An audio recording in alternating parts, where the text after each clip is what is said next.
वक्रतुंड महाकाय सूर्यकोटि समप्रभा निर्विघ्नं कुरु मे देव सर्वकार्येषु सर्वदा। ओम गं गणपतये नमः। भाद्रपद मास कृष्ण पक्ष में पड़ने वाली चतुर्थी को हेरंब संकष्टी चतुर्थी के नाम से जाना जाता है। इस चतुर्थी भगवान गणेश जी के एक दंत गजानन स्वरूप की पूजा की जाती है। इस चतुर्थी को बड़ी चौथ के नाम से भी जाना जाता है और इस दिन को बहुला चौथ के नाम से भी जाना जाता है, जिसमें कि भगवान श्री कृष्ण और गौ माता का उनके बछड़े के साथ पूजन किया जाता है। यह व्रत सभी प्रकार के सुख और संकट निवारण के लिए किया जाता है तथा पुत्र पौत्र आदि प्राप्त करने के लिए, सभी प्रकार के मनोरथ की सिद्धि के लिए भाद्रपद मास की कृष्ण पक्ष की हेरंब संकष्टी चतुर्थी का व्रत बताया गया है। जो भी मनुष्य सच्ची श्रद्धा के साथ, नियम और निष्ठा के साथ इस व्रत को धारण करते हैं, इस दिन भगवान गणेश जी का पूजन करते हैं, साथ में चौथ माता का पूजन करते हैं और फिर शाम को चंद्रोदय होने पर चंद्र देवता को कच्चे दूध का और जल का अर्घ्य प्रदान करते हैं। इससे भगवान गणेश जी अपने भक्तों पर अति प्रसन्न होते हैं। तो चलिए सुनते हैं कृष्ण पक्ष संकष्टी चतुर्थी की कथा। गणेश चतुर्थी की पौराणिक एवं प्रचलित कथाएं। व्रत में सुनने से दूर होंगे सारे संकट, मिलेगा अपार सुख व समृद्धि, होंगी सभी मनोवांछित इच्छाएं पूरी। पहली कथा। पौराणिक कथा के अनुसार पूर्व काल में एक नल नामक राजा था, जो अन्य राजाओं में श्रेष्ठ राजा था। उसकी पत्नी का नाम दमयंती था, जो बहुत ही रूपवती थी। राजा नल ने एक बार जुआ खेला और सब हार गए, जिस कारण उन्हें अपना सारा राजपाट खोना पड़ा। इसके बाद राजा अपनी रानी के साथ वन को चले गए। राजा को एक श्राप के कारण अपनी पत्नी का वियोग भी सहना पड़ा। इस दौरान वन में भटकते हुए दमयंती को शर्बंग महर्षि के दर्शन हुए। उसने मुनि को हाथ जोड़कर प्रणाम किया और ऋषि के पैरों पर नतमस्तक होकर हाथ जोड़कर रानी दमयंती ने पूछा कि हे ऋषिराज, मेरा अपने पति से मिलन कब होगा? मुझे हाथी घोड़ों से युक्त घनी आबादी वाली नगरी कब मिलेगी? मेरा भाग्य कब लौटेगा? हे मुनिवर, आप निश्चय रूप से कुछ ऐसा उपाय बताइए। तब सर्वंग ऋषि ने दमयंती का यह प्रश्न सुनकर कहा कि हे दमयंती, मैं तुम्हारे कल्याण की बात बता रहा हूँ, तुम सुनो। इससे घोर संकट का नाश होता है। शुभ फल देने वाला एवं शुभदायक भाद्रपद मास की कृष्ण पक्ष चतुर्थी जो है संकट नाशन चतुर्थी कही गई है।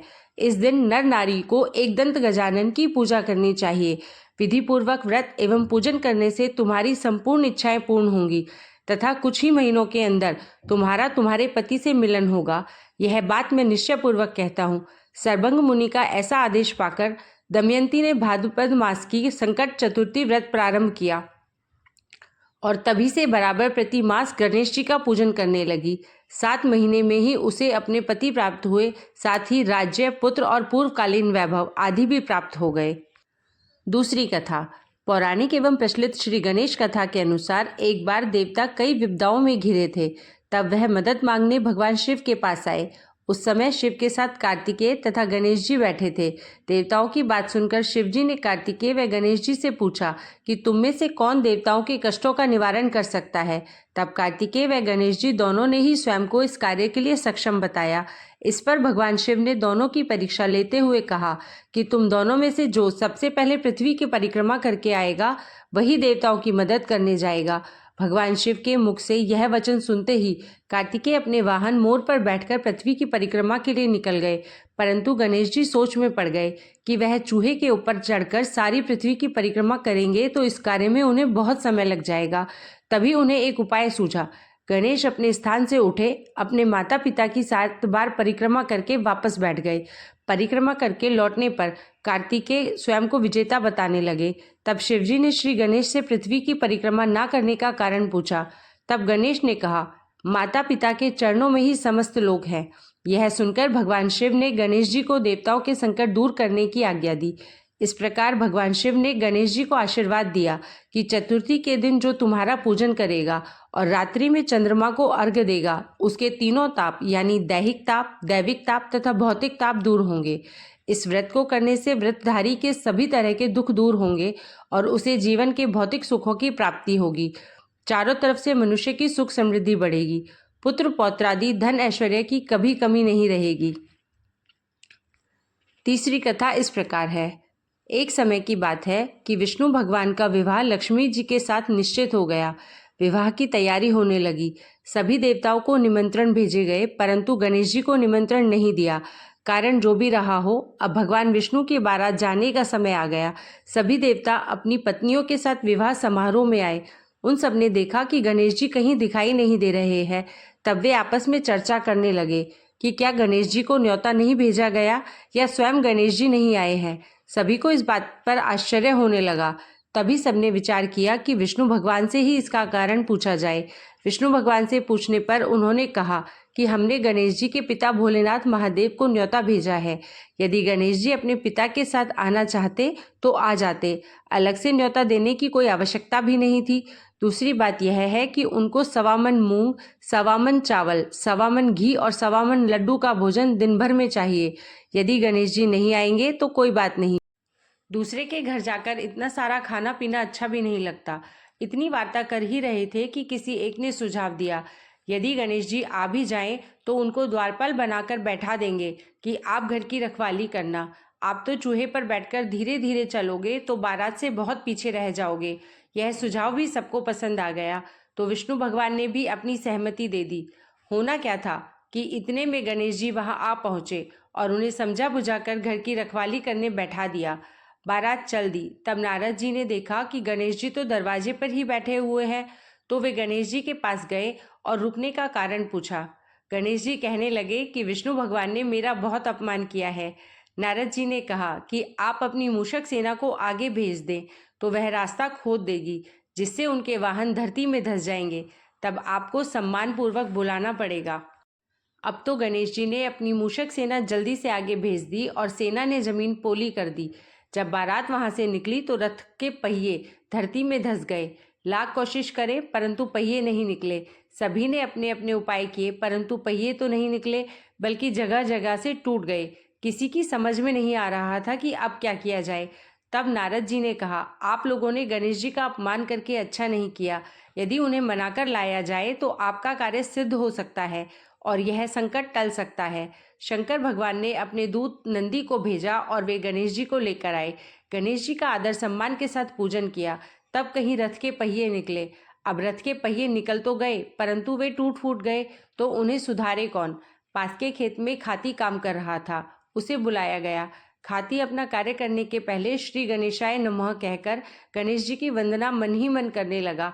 देखते ही देखते खाती ने सभी पहियों को ठीक कर दिया। तब खाती कहने लगा कि हे देवताओं, आपने सर्वप्रथम गणेश जी को नहीं मनाया होगा और ना ही उनका पूजन किया होगा, इसीलिए तो आपके साथ यह संकट आया है। हम तो मूर्ख अज्ञानी हैं, फिर भी पहले गणेश जी को पूजते हैं, उनका ध्यान करते हैं। आप लोग तो देवतागण हैं, फिर भी आप गणेश जी को कैसे भूल गए। अब आप लोग भगवान श्री गणेश जी की जय बोलकर जाएं तो आपके सब काम बन जाएंगे और कोई संकट भी नहीं आएगा। ऐसा कहते हुए बारात वहां से चल दी और विष्णु भगवान का लक्ष्मी जी के साथ विवाह संपन्न करा के सभी सकुशल घर लौट आए। हे गणेश जी महाराज, जैसे आपने विष्णु भगवान के कार्य सिद्ध किए, ऐसे ही सबके कार्य सिद्ध करना। बोलो भगवान गजानन की जय। चौथी कथा। श्री गणेश चतुर्थी व्रत की पौराणिक कथा के अनुसार एक बार भगवान शिव तथा माता पार्वती नर्मदा नदी के किनारे बैठे थे। वहां माता पार्वती ने भगवान शिव से समय व्यतीत करने के लिए चौपड़ खेलने को कहा। शिव चौपड़ खेलने के लिए तैयार हो गए, परंतु इस खेल में हार जीत का फैसला कौन करेगा, यह प्रश्न उनके समक्ष उठा तो भगवान शिव ने कुछ तिनके एकत्रित कर उसका एक पुतला बनाकर उसकी प्राण प्रतिष्ठा कर दी और पुतले से कहा, बेटा, हम चौपड़ खेलना चाहते हैं परंतु हमारी हार जीत का फैसला करने वाला कोई नहीं है, इसलिए तुम बताना कि हम दोनों में से कौन हारा और कौन जीता। उसके बाद भगवान शिव और माता पार्वती का चौपड़ खेल शुरू हो गया। यह खेल 3 बार खेला गया और संयोग से तीनों बार माता पार्वती ही जीत गईं। खेल समाप्त होने के बाद बालक से हार जीत का फैसला करने के लिए कहा गया तो उस बालक ने महादेव को विजयी बताया। यह सुनकर माता पार्वती क्रोधित हो गईं और क्रोध में उन्होंने बालक को लंगड़ा होने, कीचड़ में पड़े रहने का श्राप दे दिया। बालक ने माता पार्वती से माफी मांगी और कहा कि यह मुझसे अज्ञानतावश हुआ है, मैंने किसी द्वेष भाव में ऐसा नहीं किया। बालक द्वारा क्षमा मांगने पर माता ने कहा, यहाँ गणेश पूजन के लिए नाग कन्याएं आएंगी, उनके कहे अनुसार तुम गणेश व्रत करो, ऐसा करने से तुम मुझे प्राप्त करोगे। यह कहकर माता पार्वती शिव जी के साथ कैलाश पर्वत पर चली गई। 1 वर्ष के बाद उस स्थान पर नाग कन्याएं आई। तब नाग कन्याओं से श्री गणेश के व्रत की विधि मालूम करने पर उस बालक ने 21 दिन तक लगातार गणेश जी का व्रत किया। उसकी श्रद्धा से गणेश जी प्रसन्न हुए। उन्होंने बालक को मनोवांछित फल मांगने के लिए कहा। उस पर उस बालक ने कहा, हे विनायक, मुझमें इतनी शक्ति दीजिए कि मैं अपने पैरों से चलकर अपने माता पिता के साथ कैलाश पर्वत पर पहुंच सकूं और वे यह देख प्रसन्न हो। बालक को वरदान देकर श्री गणेश अंतर्ध्यान हो गए।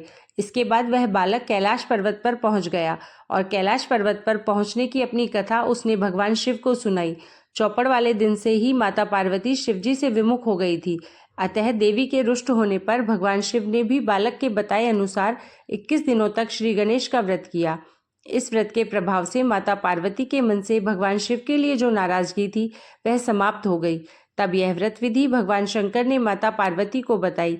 यह सुनकर माता पार्वती के मन में भी अपने पुत्र कार्तिकेय से मिलने की इच्छा जागृत हुई।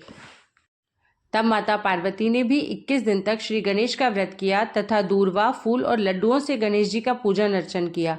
व्रत के 21वें दिन कार्तिकेय स्वयं माता पार्वती जी से आ मिले। उस दिन से श्री गणेश चतुर्थी का यह व्रत समस्त मनोकामनाओं की पूर्ति करने वाला व्रत माना जाता है। इस व्रत को करने से मनुष्य के सारे कष्ट दूर होकर मनुष्य को समस्त सुख सुविधाएं प्राप्त होती है।